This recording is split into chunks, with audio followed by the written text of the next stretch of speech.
Hey, welcome to Unshaved. I'm Takesha, and this podcast came to be simply because I wanted to archive conversations between me and my mother.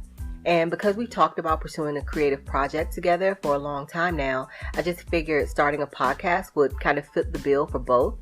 Our lives and relationship have had many twists, turns, highs, and lows, and the way we've gotten through them always started with raw conversations. We're consistently pursuing a deeper understanding of not only each other and our relationship, but also of ourselves. If the topics and conversations explored in this space help you to navigate your journey in any way, then that's even better. So whether it's just myself or if I'm joined by my mom or other guests, you can expect content that is explorative, honest, and maybe even just a little bit outside the lines. Welcome to Unshaved. Thank you to those of you who have been listening in from the beginning, as well as to those of you who are tuning in for the first time. This is the final part of our How Have We Survived conversation, so if you haven't, please make sure to check out the first two parts. In this wrap-up, you'll hear my mother and I conversing about her bottom point in her addiction and how that led to her decision to seek and maintain her sobriety.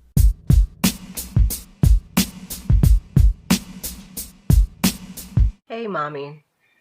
All right, so in our last conversation, you kind of recapped on your history of drug use and, some of your experiences with that. So could you kind of go into how you got to your bottom and you entered into your recovery? Of course, I'd love to. It's so formal. My bottom actually was when I got set out of my apartment. I experienced humiliation. I was ashamed and all that stuff because I was called out at that point. My partner at that time saw that I was a liar. She had gave me rent money twice to go pay the rent. The crack had me. I couldn't do it. I kept using. So was she under the impression that you were not using? No, she was under the impression that I was using, but she thought I was responsible enough to pay the rent. Exactly. Okay. And as a matter of fact, I wasn't home when the sheriffs came because I hid the notice. I had got a notice. They're coming. Mm-hmm. But I thought I had time because what happened was I got a hold of $200. I felt so good. They'll take this $200. I even went and got a money order to take around to the rental office. I went to the rental office. They were not open. Okay, I'll go back home.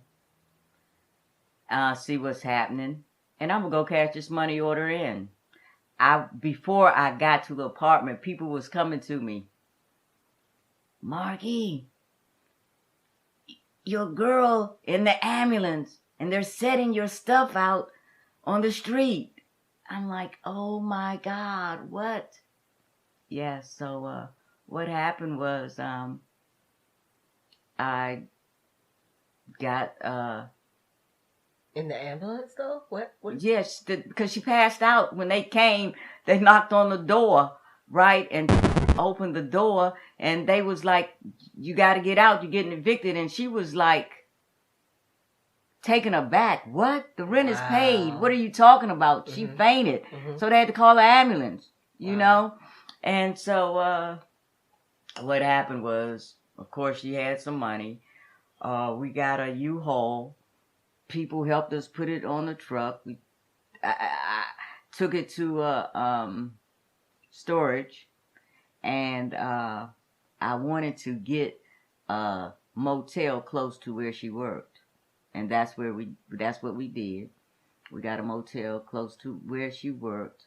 I got a 10-pack of heroin and a 50 rock, and went to the motel.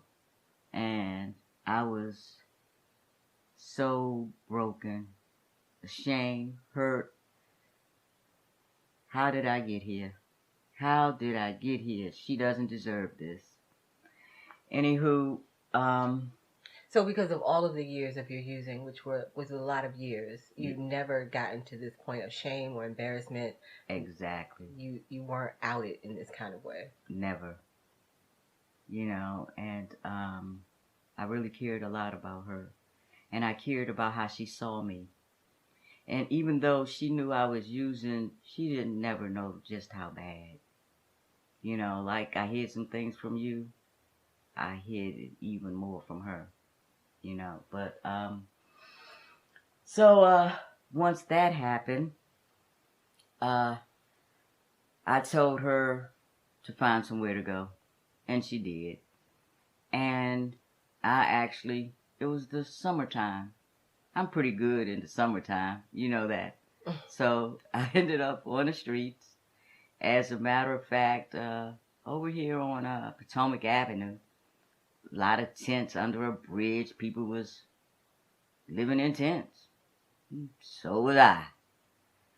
Until the started to get cold. So, because you said this happened in the summertime. Right, around July when I got set out. Really? Mm-hmm. It was July. I know. It was July. Okay. And I was cool. I mean, I was okay, I thought. But what got me was when I would take drugs to somebody else's house and give them some, and I'd use, and then when it was all over, how they wanted to put me out in the middle of the night. And I never did that to anybody else. I just wasn't used to that, and one night I was in the tent. And I'm sorry, Mom. Like, this wasn't your first time experiencing homelessness. No, but it was my first time feeling like this. Okay. It was my first time feeling like this. I remember saying a prayer, asking, how did I get here? And asking for some help. Little did I know the help was going to start through you. Because shortly after that prayer, Keisha, you called me and asked me did I want to ride with you to get your check. And prior to that, you and I had been talking on the phone. Mm-hmm. Right? I knew that you were homeless and under the bridge. Mm-hmm. And I felt horrible about that because it was my worst fear that had come to fruition. And I also felt bad because I wasn't coming in to save you. I felt like, what kind of respectable daughter, you know what I mean? Like, what is this saying about me? And I had to have a conversation with someone who I was very close with at the time. And I was just like, I didn't even feel worthy of like dating at this point because it was just like, who could be with somebody who is okay with their mother living under a bridge? Like, I wasn't okay with it, but I wasn't okay with trying to save you because I didn't feel like all of my efforts had ever helped. And at this point, I felt like if I keep you comfortable, if I kept you from going to whatever your bottom is, we would keep going through this. And I had to respect that even though these weren't the decisions and the choices that I wanted for you, that they were the ones that you wanted for yourself. And that's hard. That's a hard pill to swallow, And she said that, this is not your fault. And I think that anyone would see that you are loving and you are kind and that situation is not one that you can control. I was trying to learn how to prevent unnecessary chaos in my life. And that was a chaotic situation. But I will say that I was able to talk to you about that on the phone while you were under the bridge. I was saying to you that I felt bad about it. You asked me not to feel bad about it and that you understood the choices that I needed to make for myself. And I mean, that in itself, I'm not against therapy, okay? I think therapy is great. But like I said before, I wanted to work through my stuff as much as I can through tools and resources that I could accumulate on my own. Of course. You know? And I will tell anybody that when you can talk to the actual person about whatever it is that you have going on, rather than using a third person to help you digest certain things, sometimes mediation is needed. It's required. I get that. But having the opportunity to talk to you about these things on this level in the midst of it was so very helpful. Like, you weren't selfish at all at this time. You weren't manipulative. You weren't trying to get me, because like I said, I was growing spiritually, and I didn't feel that the higher power, source, energy, God, the universe, whatever you want to label it as, whatever I was connecting with and identifying, was telling me that it was okay to go get you. It just wasn't. And I said that I didn't want to move out of step. And I said, God, I trust you for her like I trust you for myself. And I'm glad you did that, Takesha, because I never wanted to be a burden to you. I always said, you're right. I'm not your responsibility. I'm your mother, but I'm not your responsibility. You know, you're good. You know, don't feel bad about what you're deciding to do, because I'm loving you no less. I needed you to do that, you know, and because, like I said, how you felt is so important to me. It helped me get to where I'm at today, because when you picked me up and you took me on your job, I was just so elated to be with you in that moment, just to see you, to talk to you, to let you know I'm okay as I can be where I'm at, and not to worry, you know. And you offered me into your apartment. And see, Keisha, I knew I couldn't just stay there and be a burden to you. See, that was my motivation to go get some help. Honestly, you were my motivation. I think I might have stayed there for a month. Well, because the way my work schedule worked, I remember that, you know, I was like, okay, I went to my job, and I was like, all right, so I'm about to drop you back off. Yeah, I remember that. And you're like, oh, okay. You know, and I was like, I'm just playing. You can come stay at the house. I know how you are, how clean you are. I knew you wanted to get a shower. I know you wanted, you know, I could wash your clothes and stuff like that. I knew that. And I wanted you to be able to sleep in a bed, right? I had a pull-out couch. So I just said that... oh, I was so comfortable that day. Wow, that was such an important night to me, Keisha. I don't know when the last time I slept in a bed.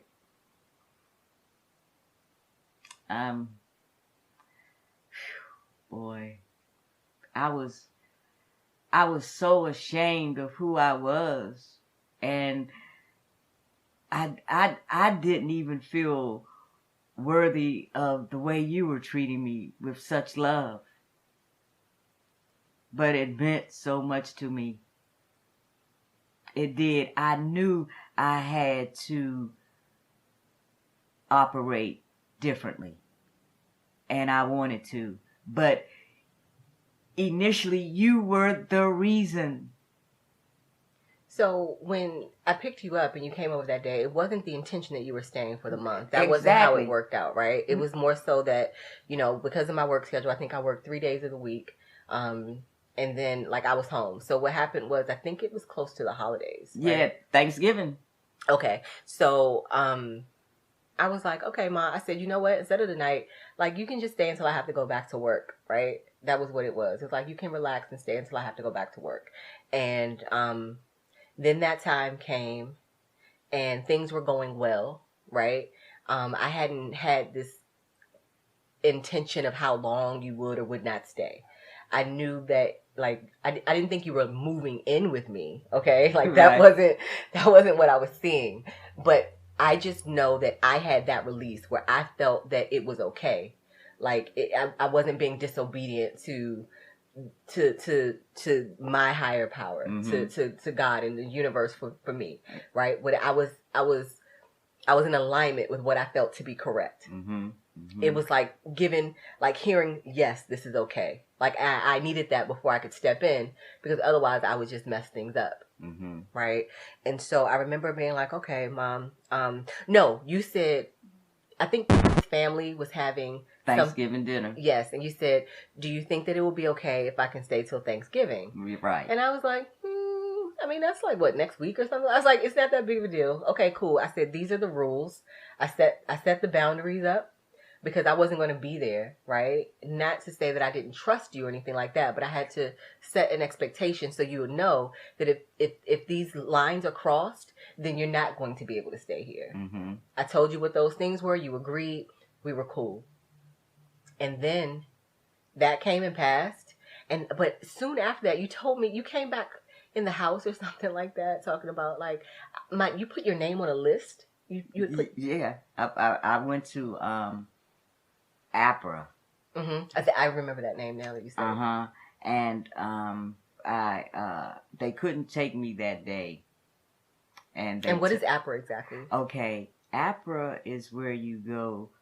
They evaluate you, and they put you in detox, and from there you can go to treatment. Okay. However, I've been to detox 3-4 times prior. From July to... No, 3 or 4 times prior in my addiction. Okay. You know, I just never went to treatment. Okay. Why? Because I always had a place to go. Okay. I always had a home. But what was the reason for detox then? Was it mandated? No, I had to detox off the drugs before I could go to treatment. No, I'm sorry, Mom. I'm talking about those 3 prior times during your addiction when you didn't go to treatment. You said you had a place to go. Why were you even going into detox? It was because it was always through the system. So it was required of you. Right. Okay. You know, I got locked up. This was a requirement. Okay. You know what I'm saying? Yes. So this time, after detox, they asked me, did I want to go to treatment? I jumped on it. That's where I met Miss Mom. But the part that I was talking about, it was random, right? Didn't somebody see you walking down the street? Were you on U Street or somewhere like that? And they were like, and they told you about your name being on a list. Do you remember that part? Because they didn't have a way to call you or contact you to let you know. You happened to run into somebody and they told you that you were on the list and you were next and you should go back and follow up with these people. Is that how that happened? See, Keisha, Mom, you can remember every story I tell you about my life. Sometimes I can't remember my own, right? But that is so true, though. I think you're right. I think you're right. I think you're right. You're right. You're right. You're right, Keisha. Somebody did tell me that. Okay. And what I did was I said, okay, you know, I knew I was going to detox. So I got my last little drugs and did them. And I got my bag and I told you, I came back and I said, Keisha, I'm going to get some help. Mm-hmm. And that's where it all started. But let me tell you this, Keisha. At some point in treatment, you know, my thought was like, I know I didn't want to go back to where I was. But at some point, I was just wanting another apartment so I could kind of use safely.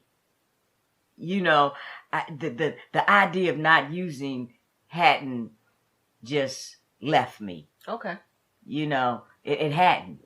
You know, what happened was after I broke a rule in treatment and I got set out, was when it happened. Was when I had really surrendered. I knew I didn't want to use anymore. Because like, I was a little fearful because I left the house. You weren't home. I went to, what's the Petworth, and I was at the top of the escalators.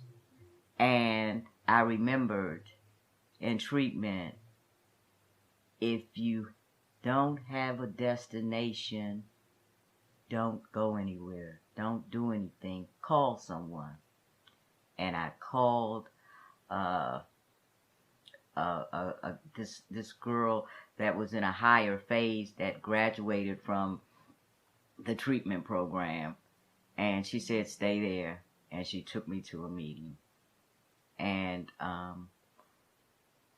while I was in treatment, I had tried to get into a transition. And soon after that, the transition called. And that's when I went to transition. And I stayed there for a year and a little bit. And then I went to a SRO. Stayed there for maybe 2 years. And that's when I left. And you and Valerie had the house. Yes. Yeah. Yes. Nice. So so with you telling this story now, I realize that I wasn't aware of something, or even maybe you misspoke. I'm not sure, but if I misspoke, let me correct it. Yeah, I'm just trying to backtrack real quick. So I'm thinking about you saying, oh, that's what it was. So I was under the impression that you were in treatment before you left that particular house on I Street, right? H Street, I Street? H Street was treatment. Yeah, no. So I thought that you had come to the fullness of understanding that you wanted real recovery there, not once you were out of it. I don't know if I'm understanding what you're saying. So from what the way you just explained the story, you gave me the impression that you were saying it wasn't until you were at Petworth that you knew you wanted recovery for real. Yes, that's true. Okay. That's true. See, I thought that you came to that while you were still in that house. Oh, no. When I was in treatment, I wasn't sure. Mm-hmm. You know, it's somewhere in the back of my mind, I know that I was entertaining using. Mm-hmm. That I know for sure. Mm-hmm. You know, yes. So you're saying that, so I can understand this. So it's like you were immersed in the new education, new ways of making decisions, evaluating your circumstances. Mm-hmm. And then when you were in that situation is when it really occurred to you that I do want this. Yes, exactly. Because see, in treatment, I learned some things about the drugs that I was taking. I learned some things about myself, as you know, because you came and you visited me. Mm-hmm. We did a lot of writing there. So, and I kind of figured out my triggers. Mm-hmm. You know, that was a good treatment place. You know, I didn't complete it, but I didn't backtrack. And your clean date is December 16th, right? That's right. So, right, like so we were saying it was Thanksgiving 2008. 2008. And so then you went into the treatment, and the treatment, I remember it was like this, I don't know, 90 days, some long ass period of time of a blackout. I was like, hold on, what? Yeah. 90 days? Mm-hmm.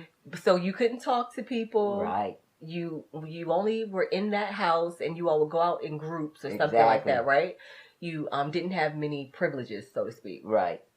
And I couldn't visit you. So I remember, I think I took a trip to Atlanta, and then I came back and I got a call from you. Mm-hmm. And I remember, oh no, I think it might have been a call from Miss, if I'm not mistaken, because you were in the background like, no, don't say that to her that way because she's going to be worried or whatever. Because I remember being like, I'm sorry, what now? Like, I don't know what it was she was telling me. I can't remember, but you didn't want her to say it a certain way. But anyway, I remember talking to you for the first time.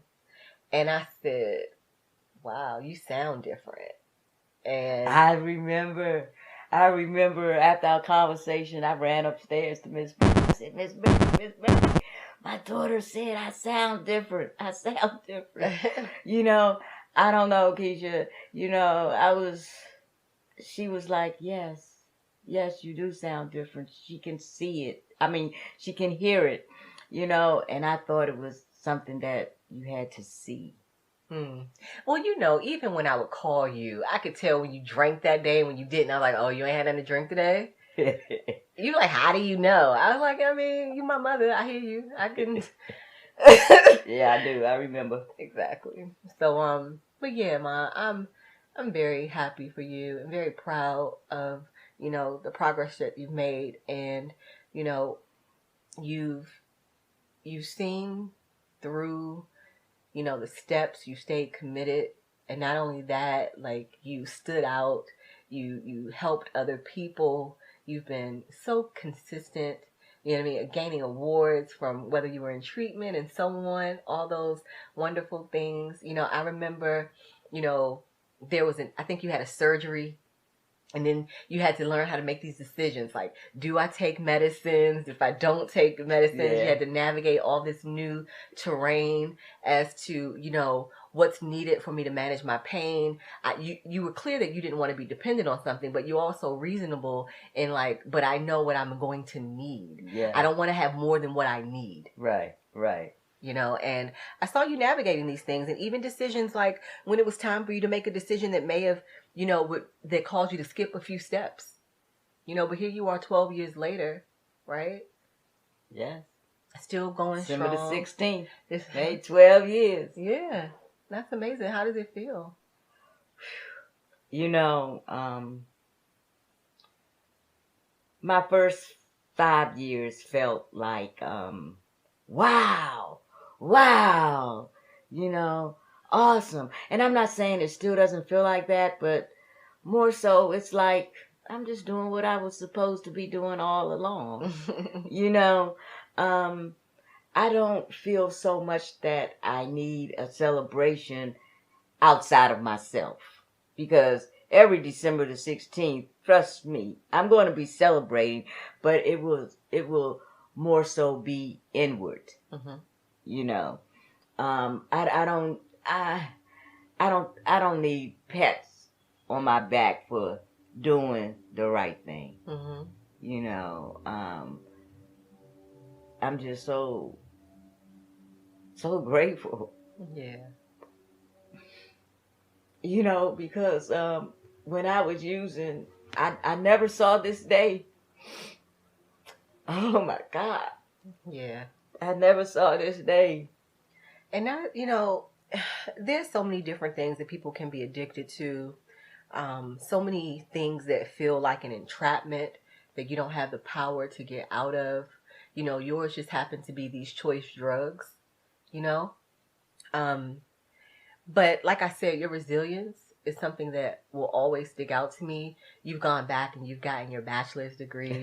Oh my goodness. You know? Wow, because like when I first got a computer, all I was doing was playing spider games. Right, solitaire type of, absolutely. And I ended up navigating a whole, 3.5 years? Because they took over, you know, I was accredited, some of my credits from Hampton. Man, and every year I was on the dean's list. Wow, who would have thought it? Yeah. You know, and then I feel like at one point, I felt like she got me to do this. She talking about she's going to help me. And when I need help, I call her. She say, oh, mommy, go ahead. You'll figure it out. I'm like, oh my goodness, you know, but, I think you did I'm so pretty happy. well. I'm so happy. Because I did figure it out. You know, I was capable of figuring it out. You know, I figured it out. And I did get my bachelor's degree, you know, in applied behavioral science, you know. Good for you, Mom. Did I tell you I'm thinking about... getting your master's. Yeah, I sure am. You should do it then. Yeah. Yeah, you know, not being afraid to make different choices. You know, Yeah. that's always the dilemma that keeps us from where we are, where we want to be. Just making a choice, Ma. You making the right choices, and I'm gonna always be happy for you. Thank you.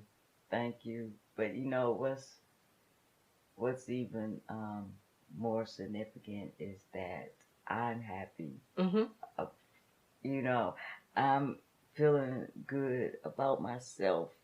You know, it seems like for the first time ever, you know,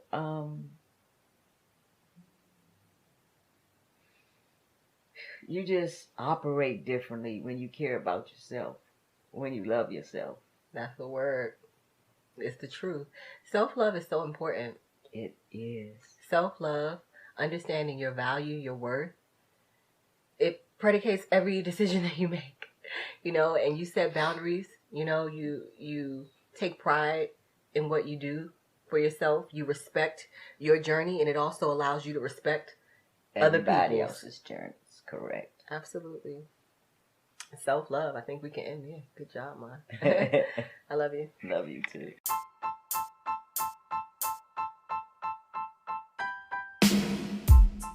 I appreciate that you made time to listen in to this episode of Unshaved. Thank you.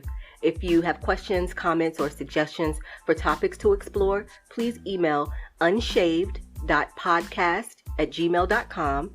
And be sure to indicate if you'd want to be mentioned if your feedback or questions are addressed here on Unshaved. Also, you can show the show some love by following, sharing, and or donating. Last but not least, remember you can turn on your notifications so you'll know when we're back with new episodes. Till then, let's continue to live with love and light.